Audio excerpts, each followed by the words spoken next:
Special operation ગ્રુપે સુરતમાં છેલ્લા 3 વર્ષથી રહેતી બાંગ્લાદેશી મહિલાની ધરપકડ કરી છે। આ મહિલા 4 વર્ષ પહેલા બાંગ્લાદેશી એજન્ટને માત્ર 15,000 રૂપિયા આપીને ભારતમાં પ્રવેશી હતી।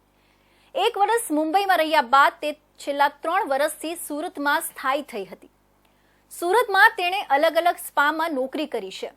અહીં આવીને તેણીએ બોગસ ડોક્યુમેન્ટના આધારે આધાર કાર્ડ સહિતના પુરાવા પણ બનાવ્યા હતા।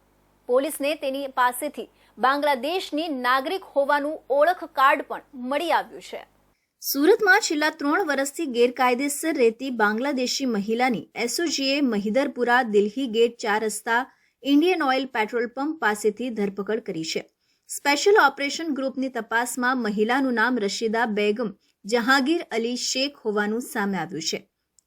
પૂછપરછમાં મહિલાએ જણાવ્યું હતું કે તે 4 વર્ષ પહેલા બાંગ્લાદેશી એજન્ટ મારફતે પશ્ચિમ બંગાળથી ભારતમાં આવી હતી। આ મહિલાએ પોતાનું ખોટું નામ ધારણ કર્યું હતું અને ખોટા ડોક્યુમેન્ટો પણ બનાવ્યા હતા।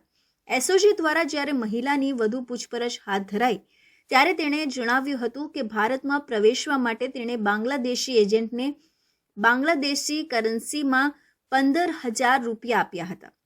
ત્યારબાદ બાંગ્લાદેશથી પશ્ચિમ બંગાળમાં પ્રવેશ કર્યો હતો।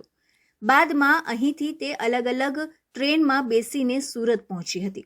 મુંબઈમાં 1 વર્ષ રહ્યા બાદ છેલ્લા 3 વર્ષથી સુરતમાં અલગ અલગ જગ્યાએ રૂમ ભાડે રાખીને રહેતી હતી।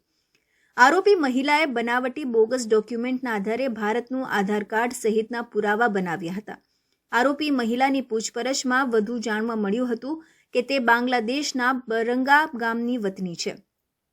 એજન્ટ મારફતે જસોર જિલ્લાની બાંગ્લાદેશની પ્રતિબંધિત બોર્ડરથી ભારતના પશ્ચિમ બંગાળ રાજ્યના બેંગોન ખાતેથી પ્રવેશ કરી હાવડા રેલવે સ્ટેશન ખાતે આવી ટ્રેન મારફતે સુરત આવી હતી।